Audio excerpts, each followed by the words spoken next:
Welcome to the Tech Panel. 1, 2, 3, 4. The podcast where tech minds meet. Oh, hey, before we get started today, don't forget to subscribe and ring that bell.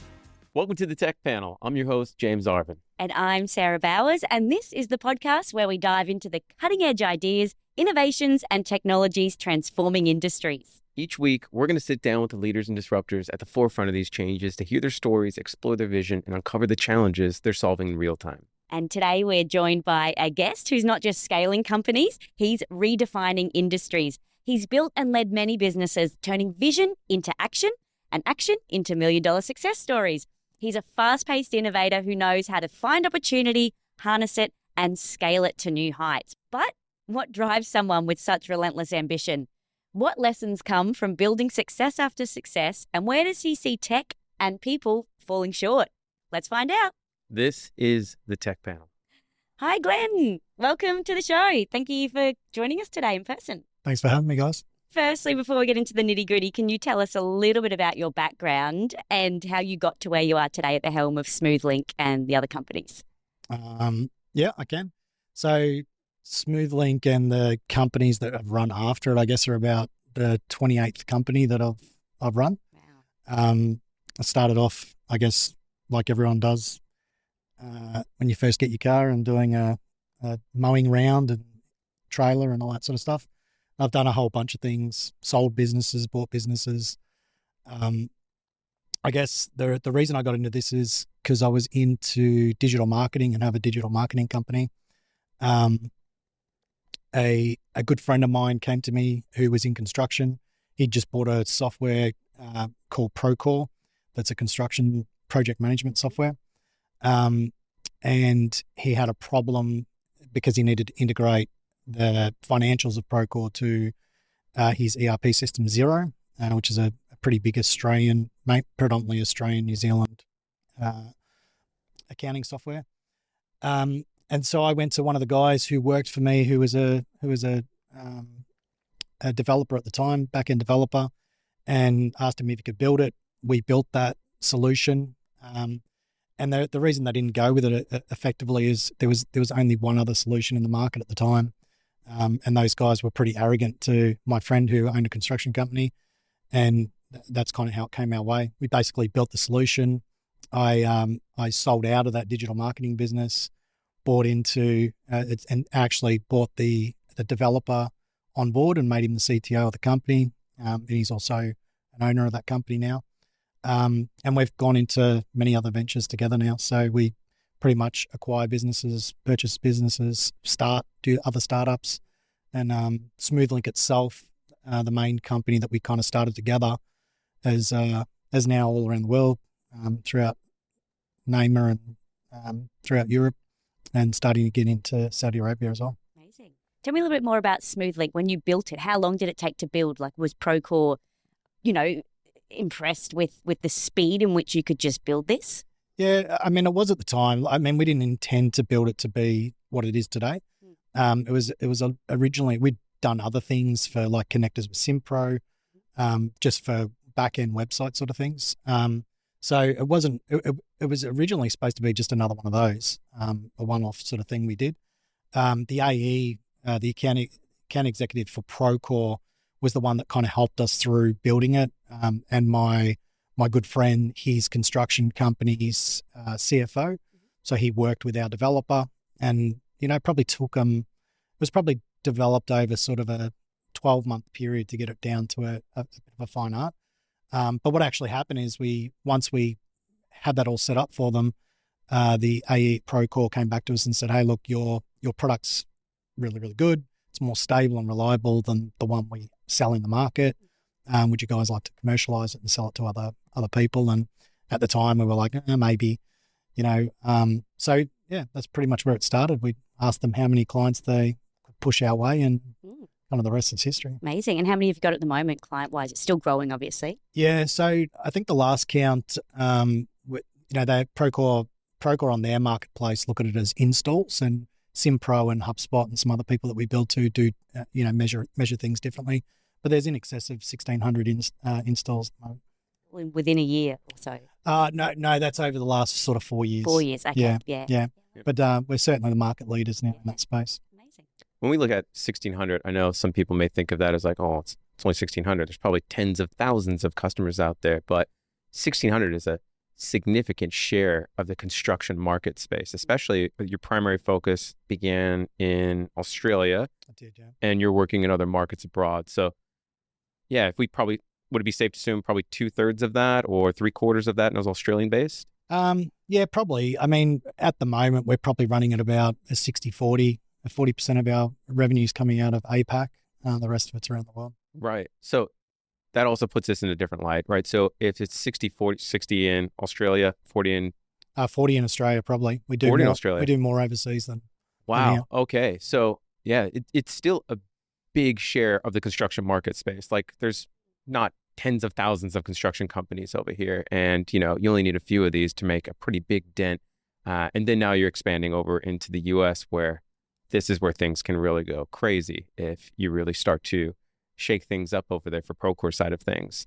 Yeah. What has been the strategy? How have you thought, or what made you think we're ready to move into the US market?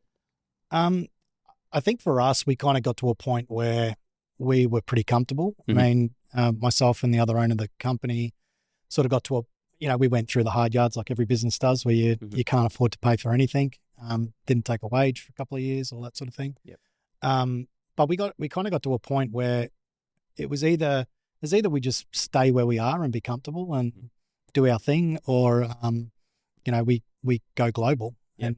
And we kind of made the decision. I said to him, "Hey, look, are you willing to do this?" And he was like, "Yeah, I'm all in." And we sort of put a big focus on going global with the business.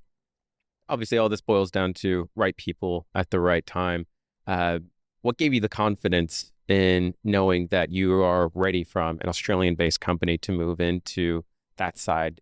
What was the process of getting all of your ducks in a row and making sure the people were ready to scale in the US? Look, a lot of people ask us that all the time. And I mean, the first thing I'd probably mention is our business is a bit different to, which I found out over time that we don't take any investment. So everything's bootstrapped, the whole business, even to this point.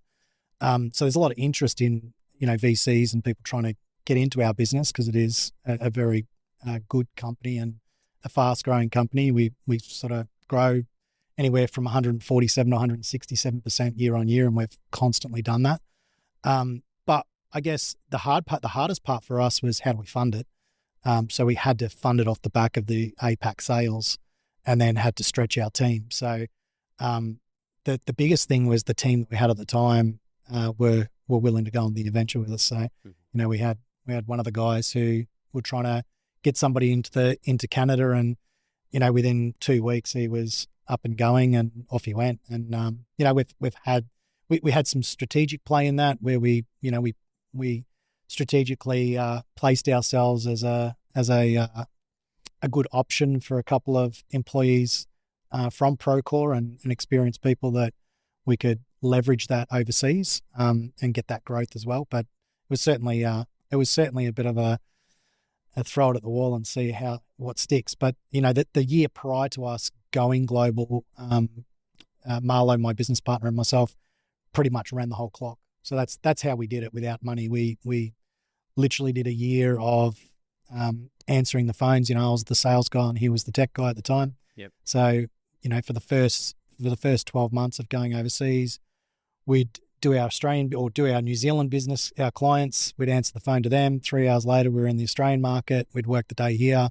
Then we'd work into afternoon, go home for dinner, and then we'd be on calls with the UK.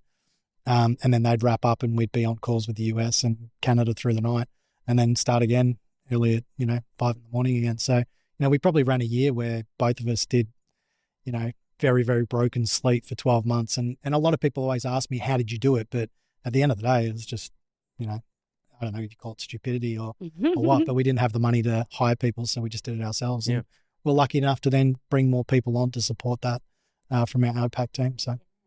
Speaking of, I think we come from similar backgrounds. We didn't start in tech.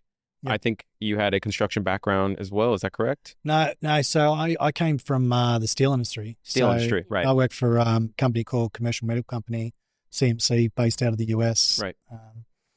And then they acquired our company in Australia. So I did about 15 years from the ground up, running a machine all the way up into a national title. That's it. Yeah. So you're coming from a background, I think, sort of similar to me. Yeah, yours more manufacturing, mine construction. Yeah. And we've moved into this tech space, which is very different. I'm sure it would have been different for you as it was Absolutely. different for me. Where, in construction, as I'm sure it is in the steel space as well, the bottom line is always what matters, I feel like. The company needs to survive. And we've now moved into this sort of tech space where it feels like they always sort of, preach that it's all about the people. We need to be focusing on the people. If you just invest into the people, everything else will follow. But at the end of the day, isn't the company's survival the main priority here? Do you feel you're having competing interests here, trying to follow the tech vibe versus putting the most focus into the business? Yeah, absolutely. I mean, look, I mean, my background coming from manufacturing and, managing, blue collar workers and, it was very, very different to what we're doing in the SaaS space, right? But, look, I think the industry's a bit shot too. Like there's lots of glorified people in this space that think they're much better than they are. And, they expect things to come to them. I think maybe it's the world just in general, but, everyone wants something for nothing without putting in the hard yards. I'd probably,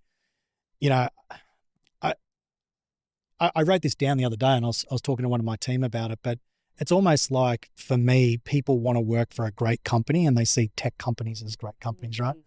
Because it's sexy, but it's not really. It's just another business. But at the end of the day, I mean, people want to work for a great company, but you can't work for a great company if you're not a great employee.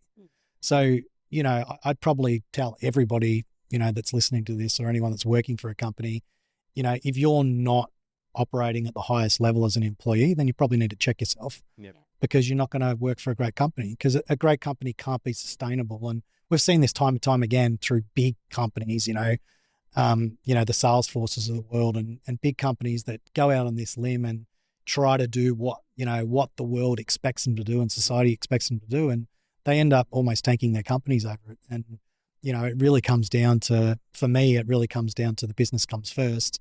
And if the business survives, then everybody else flourishes from that, right? So if everyone has that same mentality and then you look at the business, it's really about the client. Yep. So I really just think that people have it wrong. People just think that, they can take from a business and, especially a company like ours, we don't have deep pockets. So it's really, really hard for us we've got to make sure that we've always got the right people on board and people that are passionate about going where they're going and want to work for a great company. It's a very honest, realistic approach, I guess, that it is the business. If the business doesn't survive, the employee won't have a job. That's pretty simple. But how do you, I guess, keep your employees motivated? How do you reward greatness? And what is a great employee to you?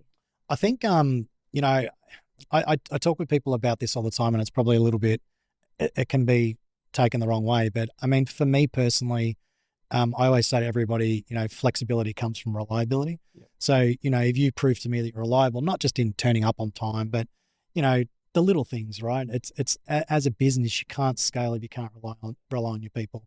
And a good example of that is, we talked about going global before.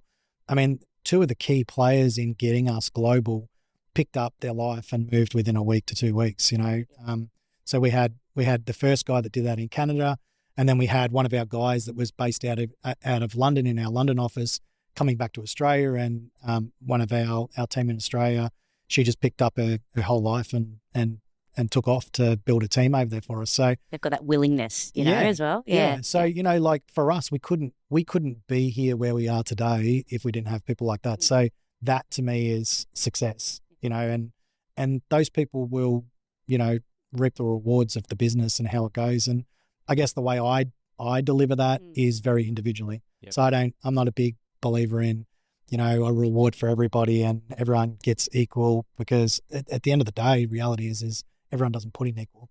So, it comes back to that whole thing. Like, if you want to work for a great company, need to be a great employee. Yeah. And unfortunately, you call it employee or team member or whatever, fluff you want to put around the word of it. But like, at the end of the day, it's a group of people trying to achieve the same thing.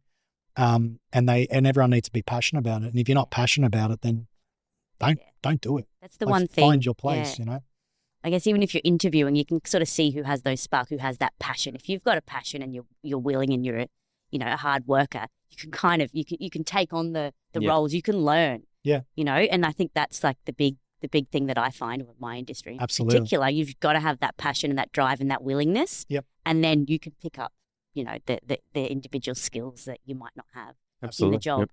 Yep. With those people that you said are those, those great employees in your eyes, and you do reward them, is that monetary reward? Is that opportunities? Is it how do you do that? I mean, our whole business is based on opportunity. So we have a spin-off company called Opportunity Empire. And that came about because, I really want to try and create a company that people are drawn to. So you come here not to work. You come here to achieve your personal goals, and whatever that may be, right? So for some people, that's, I want to buy my first car, or some people it's, I want to take a family holiday, or it's, I want to buy my first house. And for us, I mean, we're investors just like you are. And, we invest in property and factories and all those sort of, and business and all those sort of things. So, we've got great brokers and great lawyers and everybody you could possibly need. So, for me, one of our, it actually really hurt me that I heard two of our employees bought a house and they went through all the pain that you go through buying a house. And I was like, if I had known, I could have hooked you up with a whole bunch of people that would have looked after you, right? So, and that's really what that's to me is where business should be, the community. It should really be about, like, where do you want to go, and not the wanky stuff, right? Corporate does, where they're like, hey, kumbaya, where do you want to be in 5 years? Yeah, what's your leadership plan, all that sort of thing. Yeah, it's more real around, life. Yeah, what do people really want to do? And some people, everyone's dream's different, right? And everyone's different. But that's where the Opportunity Empire really came out of it. So we've got a spin-off company that looks after all of our companies, and there's a team that sits within that. We've got legal, finance, marketing, the whole work. So it's really around anybody who wants to do something bigger with their life, but doesn't know how, because it is a bumpy road. That's what we do. We offer that, and it's either investing in money, or it's investing in resources, or it's investing in, our IP or expertise. So for example, if I was one of your employees and I wanted to, you gave the example of buying a house, but let's say I wanted to start a small business on my own time, I could say, hey, Glenn, this is one of my goals for this year or the next 5 years. Can you help me reach that? And the Opportunity Empire would kind of give me the resources, and you'd say, chat to my lawyers, chat to me here. I will do some mentoring sessions. I can coach you on how to start the small business. I can give you my time and expertise, giving back in that way. Yeah, exactly. Yeah, that's great. But not just employees. So it's really around, like, I found a long time ago, like, everyone comes to me, like a lot of people come to me and they're like, hey, I want to run a business. Can you help me? And I found out really, probably not really quickly, stupidly. It took me a long time to realize that not everyone's made equal, and some people want something, but it's kind of like what we said before. You got to have a certain drive to want something, right? And it's that passion. It's like, if you want to start a business, then that's great, but I can't be the guy that wakes up at 5 a.m. for you and is putting flyers on cars for you and doing all the shit stuff that you've got to do to get yourself off the ground, right? That needs to be you. And if it's going to be me, then it's not going to work. Yeah. So, it's Opportunity Empire is really around creating an opportunity for people that really have a desire to do something. And we're kind of doing that off the spin of our teams and other people. So it's not just our teams, it's friends and family. But, unfortunately for people, they come to work and then they do a job, and, some people are looking for a community in the business. Some people are individuals and they want to do their own thing. But, if I just look back at the way I used to do things. And when I first bought my first house, nobody in the company knew I was trying to buy a house, and it was hard. You go see a broker or something and they rip you off, and then somebody out the pest and building rips you off, and then council rips you off. And, there's a million things you've got to navigate through, and then you go have a family, and then you're getting married and blah, blah, blah. So the idea for me is really creating a company, or I wouldn't even call it a company, Maybe an ecosystem. It's a an community almost. It's ecosystem like, of people that want to you. come here because they come and work here because they want to do something with their personal life. Yeah. And that might be, and at the end of the day, that might be, hey, look, I want to buy a house and then I want to have a kid. Yeah. And it's like, okay, how do we help you get there? Oh, I don't need your help. Okay. Yeah. But maybe It's here if you need it. Yeah, it's here if you in need 2 it. years if you need it. Yeah. Exactly. Yeah. So, and that's the hard part. So yeah, Opportunity Empire is really around offering whatever it is they need, whatever the gap is that they have on the path to their plan. This is a very different take on employee benefits that people don't really take into consideration. When people go to tech companies, what they do is they go, what benefits do they have? And they're like, you can get discount at like this or this. And it's like, oh, great. I got to buy stuff. That's my benefit that I get. 5% off a And you're JB essentially Hi-Fi. saying like, look, if you want to buy a home, we've got like people here that have gone through the process. We'll lean in. We'll help you out. And we also know the builders. Do you want to renovate when you build it? We've got the people that you probably want to talk. That's real benefit that people think Absolutely actually want to take advantage and that of. as you touched on it before, that community sort of, you've got, it takes a village to, raise a kid and do a lot of things. And it's like the business village almost. Yeah. The hard part, I guess the hard part for us is really trying to get everyone in the team to understand that you have a whole team behind you to get to where you want to go. Mm-hmm. So, like that's a challenge in itself, I guess. I love that, because every company I've worked for, if you sit down once a year or every 6 months to do your plans, it's never about your personal goals. It's always about your career goals. That's right. And it's almost like this is an opportunity to only chat about your career goals. Where do you want to be? But it's like, well, you know what? Career and life is blending more and more these days. Like more people are putting that emphasis on the balance, the elusive balance, or, intertwining both career and lifestyle. So it makes perfect sense that you're bringing that into that. Yeah. And I mean, even from a performance point of view, like big companies, they do performance reviews and it's all very wanky and whatever. But, for me, a performance review, and we've got some coming up, but really for me, it's around, are you achieving your goal? And if they're like, well, no, well, you're letting yourself and me down. Yeah. Like, because my goal is to grow the business to, we want to try and get it to $5 billion in 5 years, right? Wow. So are people helping, are you helping us get to that path? Yep. And then are we helping you get to your goal? Mm. And their goal, hopefully their goal sits within my goal. Because then I can help them achieve, right? But like if I'm not helping them, or if they're not helping themselves get to their goal, then they're not helping me get to my goal, right? So that's a performance review in my eyes. Yeah. It's that simple. It's interesting. I've gone through quite a few performance reviews, and that's definitely not the take that most tech companies are familiar with today. It's always, how do you feel about where you are today in life, and where do you feel you're going to be in 5 years' time? And it's always, again, I think this comes just down to the background where I'm from. Like performance reviews are usually performance based. They're not really like, how do you feel about the world today or the way you're operating in it? It's very much like, what is happening right now with you? Where do you think you can be performance-wise in 3 months or a year's time? What steps are you taking to get there, and measuring you along that way? And if there's a dip, providing you guidance to make sure we get you back on track, so there's no slip in you and your life cycle with the business. But speaking of difficulty, what is the hardest decision that you think you've had to make while managing a business, and how do you think that has shaped the way you're managing a company today? I don't really know, to be honest. If I think about, there's lots of hard decisions. I don't think business is a series of hard decisions. Yeah. I mean, if I'm truly honest about it, the hardest decision I've had to make is not spending time with my family. Yep. So that's probably the biggest.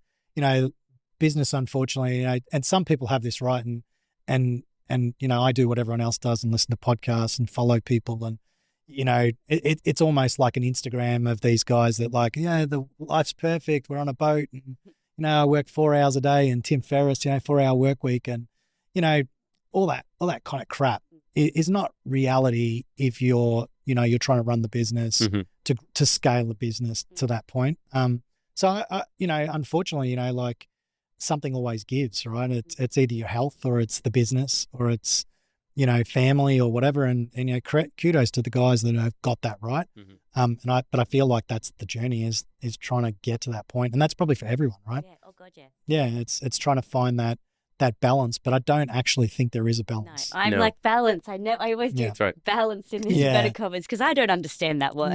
No, neither do I. And it's like for me at the point we're at right now is, everything suffers. Like I probably sleep 3 hours a night, because even when I'm awake, I'm thinking about the other businesses or what we could do, or, cash flow in one of our other businesses, or, someone's got a problem and I'm trying to fix it, or, there's always something. But, that's probably the toughest decision in business is having to step away from my family and making them pay the price.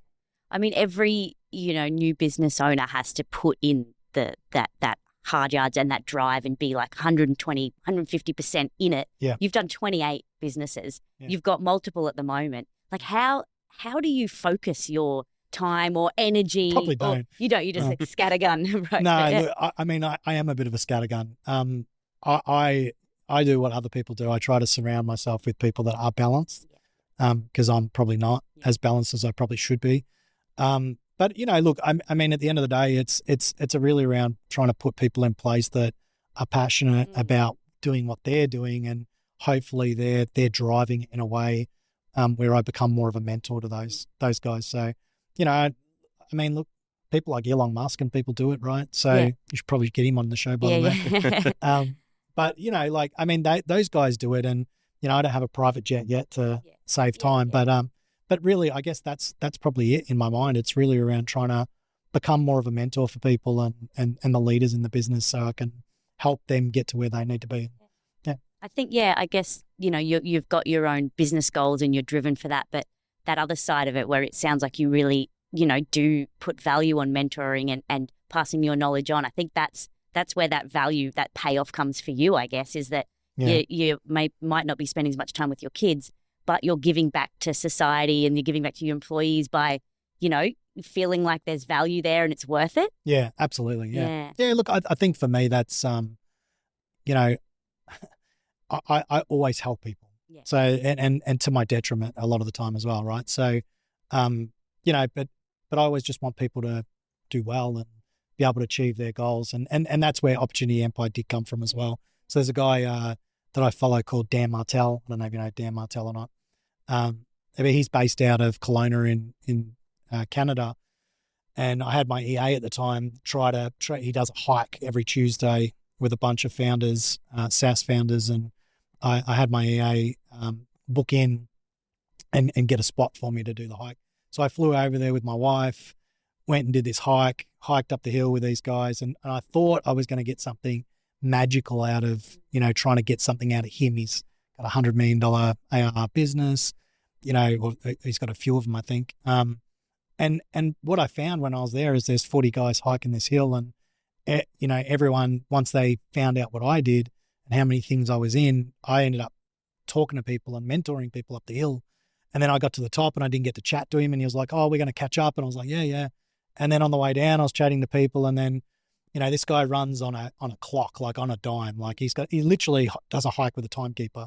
So, this guy's like, time's up. And he's like, "See you guys." And I found myself there for another hour and a half with a whole bunch of people. But when I looked around on that hike, I noticed there was a big circle around him because everyone was there for him. But then there was a small circle around me, and I was absolutely pissed off that whole trip because I was like, God damn it. I flew all the way over here, didn't get to do it. I was puffed out and cooked up the hill because I'm not fit enough. And then I kind of whinged to my wife our whole trip through Canada. And when I got back, I realized that, probably my purpose is to help people. And that's where Opportunity Empire came. And so I've decided to do that. And that's been my drive the whole time, is just helping people. Yeah. And it's just a great lesson in life that you have this expectation of one thing, like physically hiking up a hill, getting that. Yeah. It doesn't work out, but you learned all these other things along the way, and you then use that to create another business and do something else. Absolutely. Yeah. With those 28 businesses that you've got, obviously you've had. There's about 8 active at the moment, I think. When do you know when to like tap out? When do you know when to start the next one? Is it, and then scaling as well. I want to talk about that, When do you know when to scale, when to pull back? Yeah. I think for me, like like I'm pretty good at a few things, and although the businesses that we have are vastly different, they all have an element in it that I know what I'm doing. So I only go into things that I know what I'm doing in. I don't go into things I don't have a clue about. So, you know, I guess for me, it's really around trying to create opportunity for myself and other people at the same time. But I guess the biggest thing is, especially in the software space and around SaaS, I got really pissed off because there's not really good software out there, and everyone's promoting their software as being great.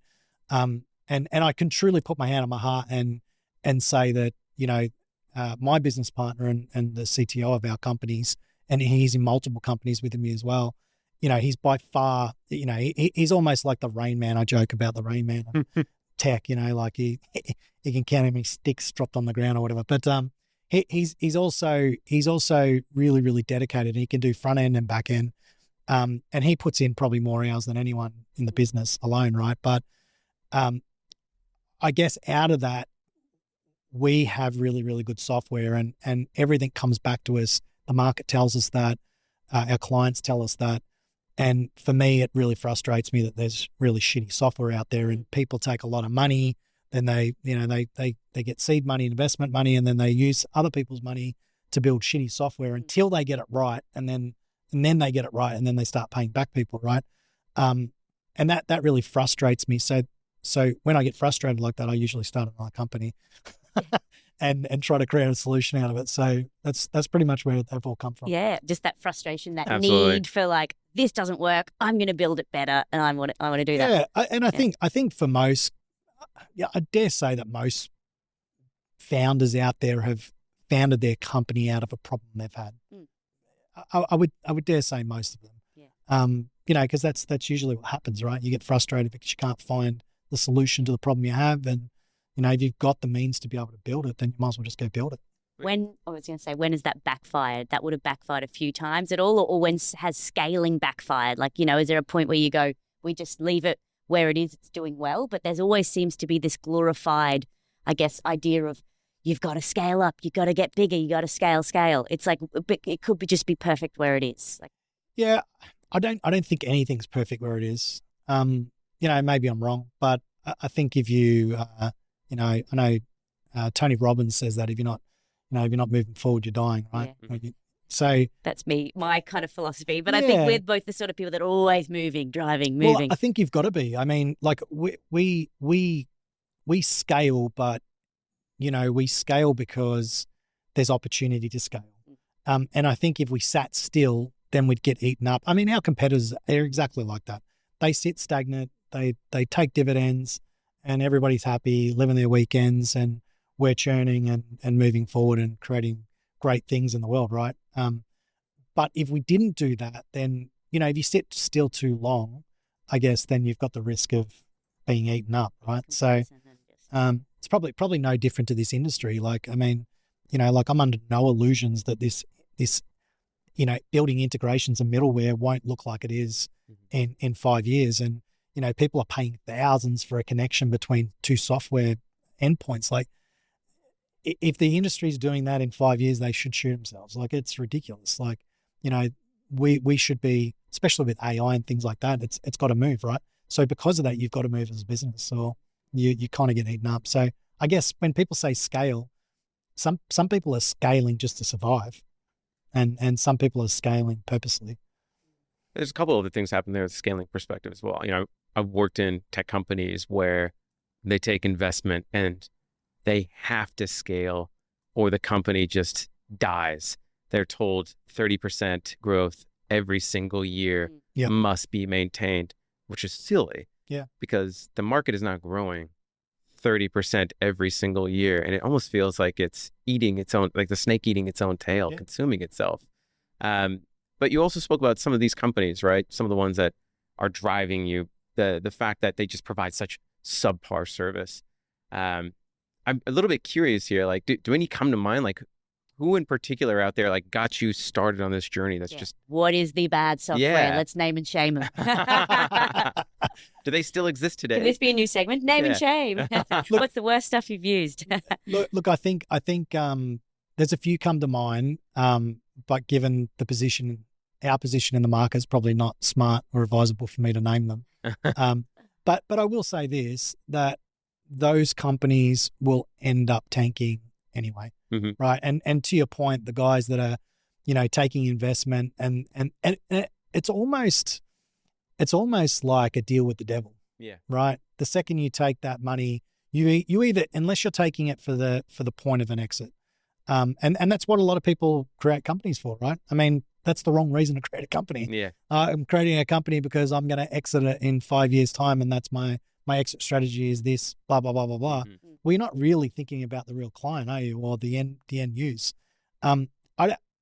I personally think that you can scale, but not scale just in your one company. So, if you take Smoothlink as a business, it's building integrations, for many, many different companies, SimPro, Procore, HubSpot, and we've got a couple of others that are coming online as well in the next little bit. But, that company itself has opportunity to scale outside of the space it operates in a kind of different way, which will be completely different to what everyone's doing and anyone expects. And it will look like a completely different, I guess, company to some degree, but it will still be doing its core functions. And I probably can't talk too much about that because there's a bit of a strategy in play for us on that. But I guess that's where I think companies need to move. And then, we go and build other companies, and that's our way of scaling. So when I talk about $5 billion in 5 years, it's across the whole group of businesses that we're into. We're not after one company doing that one thing. And, some of the companies that you spoke about, probably do need to move into some other things and create some other opportunities for themselves. And maybe let's not name and shame the tech companies that you don't like, but is there any piece of technology that you're just like, it's time for the world to move past this. We've grown away from this piece of technology. Look, I know a lot of people go on about things like Slack and WhatsApp and, Triggered. Yeah. Yeah. Look, our company is a big Slack user. And I think it's a great tool. Don't get me wrong. I think the problem is, those guys, people buy software usually because they're trying to bring everything into one place, right? And if you look at it right now and you spoke to someone, companies are using a big stack of solutions. And those solutions, there's a lot of crossover and blend into those solutions. So I would probably say all of them. Probably someone needs to come in with a solution that pulls it all together. And maybe it's not always just going to be integrations because there's a niche just within that. Hey, I'd be doing something like that, talking to all of them and saying, this is what I need from all of these different softwares or applications. Absolutely. And then this is how we want it to work for my business, or this is how I want it to work for me personally. Yeah.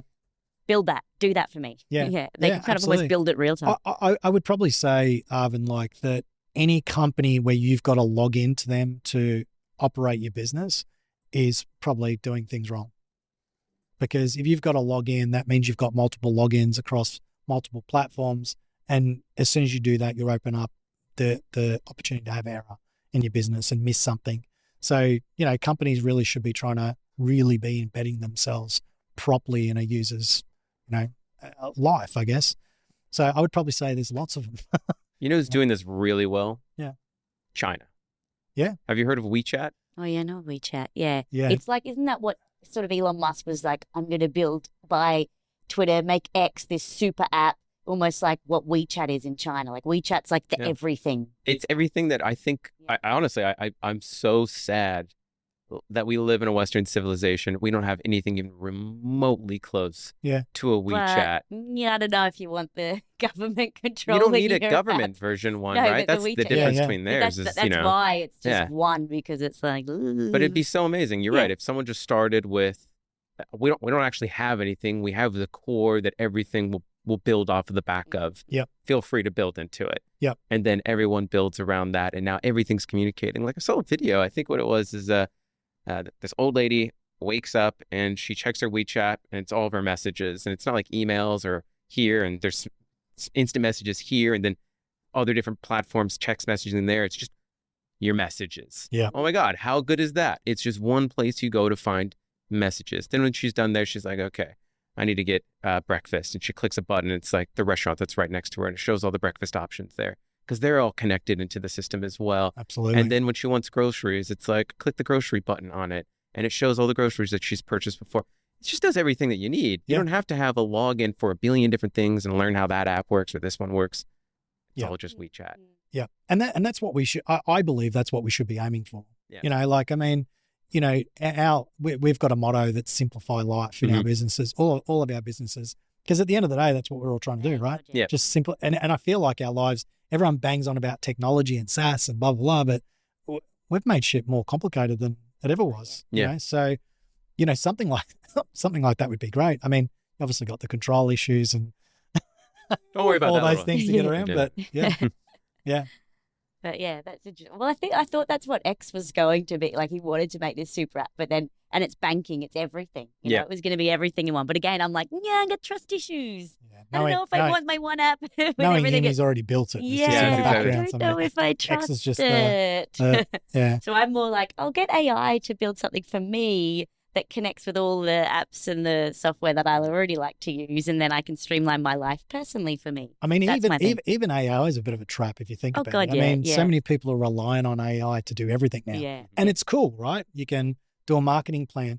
But how many people are actually reading through their marketing plan properly and going, oh, yeah, that actually makes a lot of sense? Yeah. People are like using it to write a business plan and going, there's my business plan, and they never actually fucking read it. Yeah, Read It's it like- properly. Yeah, Read you it know, properly. like Oh it's God, like the it mistakes. spits yeah. out stuff all over the Yeah, place. So yeah. it's a danger in itself, I think, Yeah. to some God, yeah. degree. But It's a tool. It's an assistant, but it's not the whole thing. You've That's got to it. sub it. You got to Yeah. check it. You got to fact check it. Yeah, all yeah. that sort of stuff. Yeah. Yeah. But interesting. Mm. So future. We're talking about the future, I guess. Yeah. Here in terms of where you see the future of software and what will be redundant in 5 years, and I guess where do you see the future of Smoothlink as well and SaaS? Well, I think, look, SaaS in general, I think everyone's trying to move into that space because it's like what I said before, software and tech and, SaaS is kind of like seen to be very sexy. Yeah. You know, exciting. Everyone's like, I now want to be a tech company. Change the name of my company. Yeah, to, yeah. Well, we're a Seriously. tech company now. Yeah, but look, I mean, the future of Smoothlink, it's kind of like what I said before. I'd be very, very surprised for most companies if they're around in the same element they are at the moment in 10 years.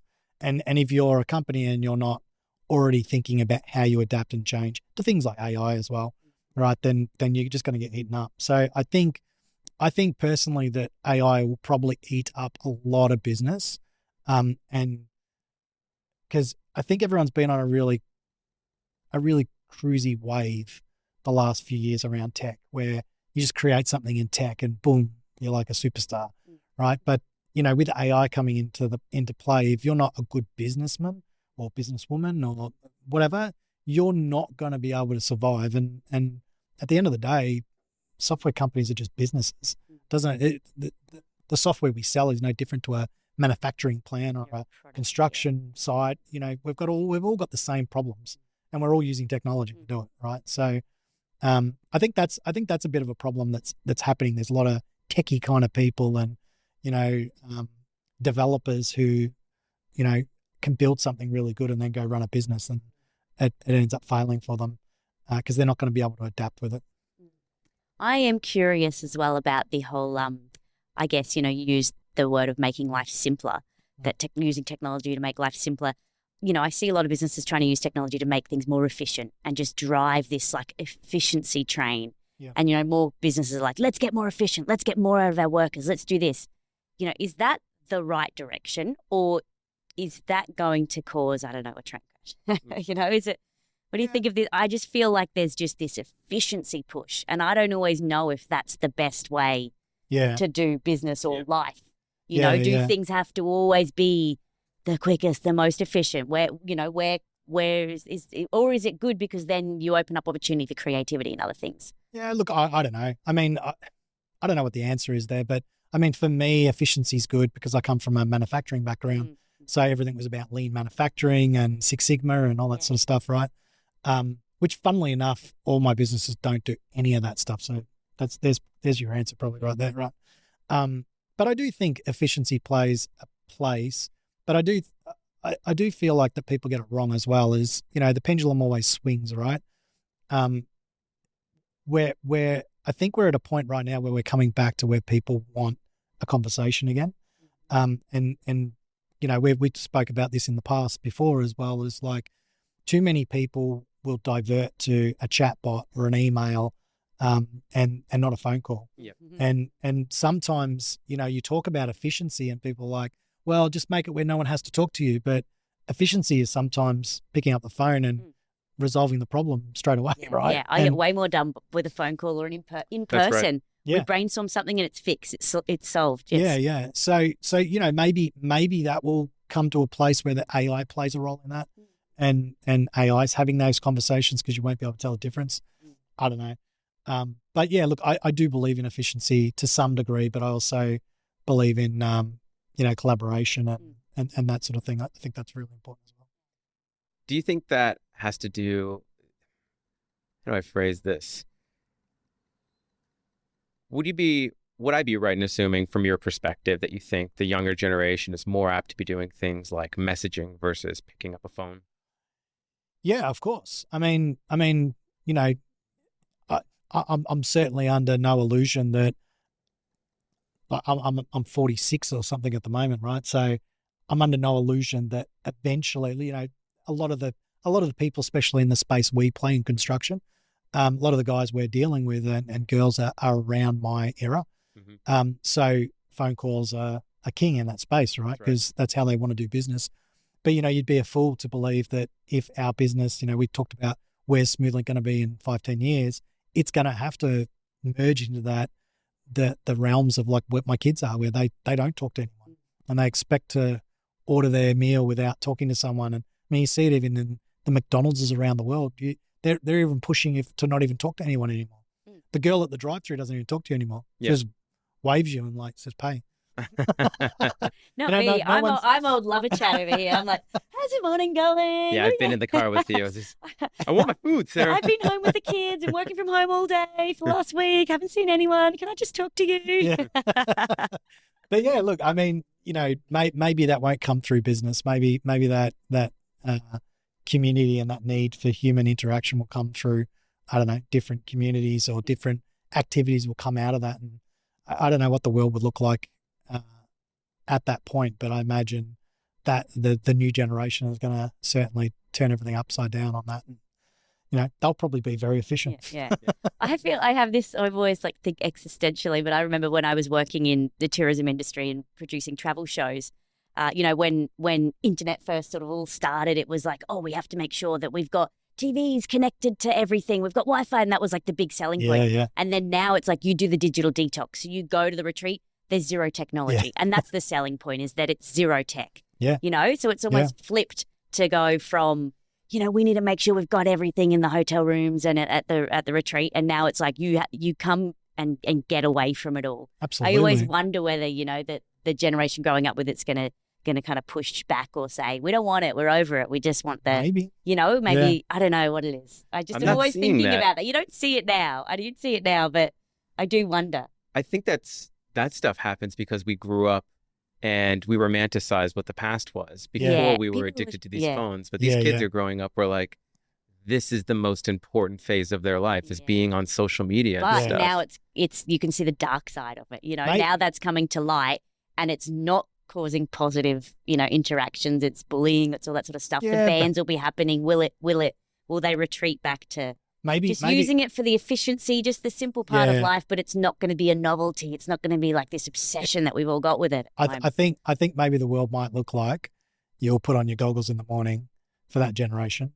Because they'll move away from where they are right now, right? And you'll put on your goggles or maybe even your glasses and you'll go into another realm and you'll live there, and maybe your metaverse. Maybe you're turning off technology will be just getting back to a phone or a laptop. Yeah, that'll be the old. That'll be like, I'm going old school. I'm going to physically. Best week of my life. I'm going to use my fingers to touch to open an app. Yeah, wow, so remember good. that using fingers? These right now, I just use my eyes to move around my glasses. Yeah, true story. I mean, it's interesting. If you look at our generation, right? I mean, one of my best moments, my best holidays was I was on call and I was in the steel industry. And I went over to the US and I forgot my charger, and I had the old BlackBerry back then, right? And I put it in the bottom of my bag and it went flat. And I spent 2.5 weeks in the US without a phone. And it was the best. Yeah, just absolutely using the it, best. just asking people where to go, how do I get around, just explore, walking You and guys are psychos. exploring the world. I love the nostalgia of that. I was like, ugh. But you had your Apple Watch, right? You had that telling you where to go, what to do. I need maps and I need Wikipedia at a minimum. Yeah. I've got to be learning at all times, and I need Yeah. to know where to go.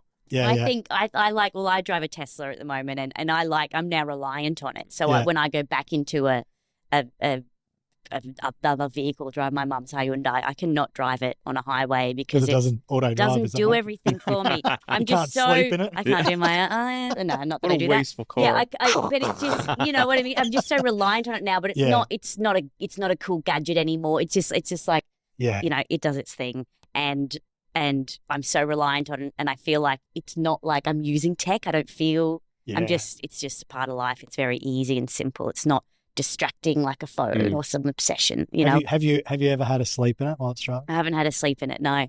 Huh? But Thank you. I get distracted a lot. I get distracted a lot. It's got the little camera on the inside Right. that use it, and the whole car uses AI because it's all the cameras around the car sense all of the different vehicles, road cones, anything on the side of the road, and it creates like a real time map on of where you're driving, and so it knows everything that's going on around you. But it's also got a little AI camera on the inside of the car that checks your eye line to see if you're distracted, and it gives you a warning when it's on self-drive. So I'm constantly getting warnings. And I, even though the drive up from down at Tweed Heads to the Sunshine Coast yesterday, I got locked out because it's like, beep, beep, you've been given too many warnings. You're too distracted. And I'm like, but I'm a distractible person. Like I'm looking around, I buzz, I don't sit still. Like you're discriminating against my distractible personality. Whenever I hear anyone talk about their Tesla, they get this animated. And I just imagine Elon's upstairs just like pulling these strings like, dance, puppet. Yeah. And you're worried about a China app. Yeah. I know. It's looking at my eye line going, you're looking down too much, Sarah. You're picking a new podcast and you're taking too much time to look at that. The slow so dagger. Like, ding, ding, ding. So anyway. It is a very genius piece of tech. Yeah, but you just rely just on it, normal, and it's normal, and it's not. Yeah, it's not. Do you enjoy going back to another car? No. Unless it was something really manual. Like I used to have. I went from having a few years ago a little Lotus Elise. Yeah. And it's basically like driving a go-kart. I remember it. It's you sit in this bucket seat, and it's just this small metal frame. It's a go-kart, and it's a manual. And I loved it because you're one with the car. So there's that element. So I like to go to that where I'm physically feeling every single movement and bump, and I'm like one with the car, or everything done for me. Yeah. But I'm not going to be that middle, like, I have to drive and concentrate on this. Oh. This is where we're going to differ. I lived for like 10 years of my life only with a motorcycle. Everyone was like, well, you live without just a motorbike. How do you do it? Like, I'm alive. Yeah. And this is the best way you could ever traverse from point A to point B. Yeah. You have to be switched on for that. Yeah. Yeah. Oh, I did. You just get used to it. Yeah. Sometimes. So, speaking of driving, what is driving you for the future? Look, probably for me, there's two things that really drive me. One is my family, obviously, and really helping people, and hence why we started Opportunity Empire, to be able to allow people to reach their dreams that they want to as well. So that I guess that drives me every day to wake up and make sure that everybody else is reaching what they want to reach. I love that you said as a business owner and a founder, you're always trying to create something that is going to make someone's life easier, or it's always got it's your goal is like the customer to help someone. It's not I'm going to build this because it's going to make me this much money.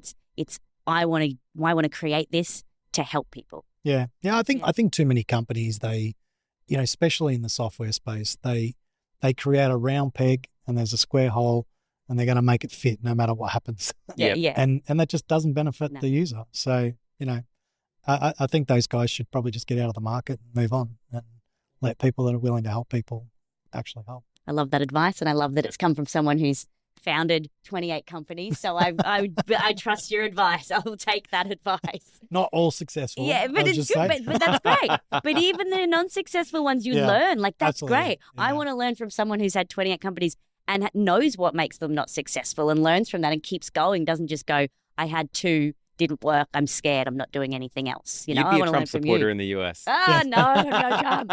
Get I out want a of leader here. that's lost a lot of times but keeps on going. What's wrong with Trump? Oh, God, don't bring that up. Arvin had the last question, which is always about the software. We love asking people that.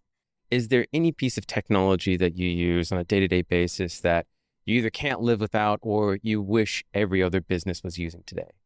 Yeah, look, every business we start now starts with HubSpot. And I think HubSpot's a really good, for a startup company, is a very good piece of software. Mm-hmm. It's got its limitations and it can run into problems as you scale. Yep. But yeah, I would probably say that's something we couldn't do without. What are your top 3? What are the other ones? I mean, other than things like laptops and iPhones and things like that, but I would probably say, I mean, I'm a big user of WhatsApp, only because when I travel internationally, everyone uses it. So I think that's a pretty good one. But yeah, look, Slack's obviously a big one that everyone loves. Mm-hmm. Arvin loves that one. I feel like he says it in a charming way, but I feel like he's like, get over yourself. Yeah, Arvin loves that one. He's not correcting me either. It's like, Arvin loves that one. It's not going to be here in 5 years. Thank goodness. Don't get on the train. Come on. Yeah. No, look, I think there's lots of really, really good software out there. There's really good, simple to use accounting software like Xero. Xero in Australia is a really, really basic one. It has its issues as well, but it depends on where you position it as a business. I think I think there's lots, but yeah, HubSpot would definitely be my go-to for a startup business.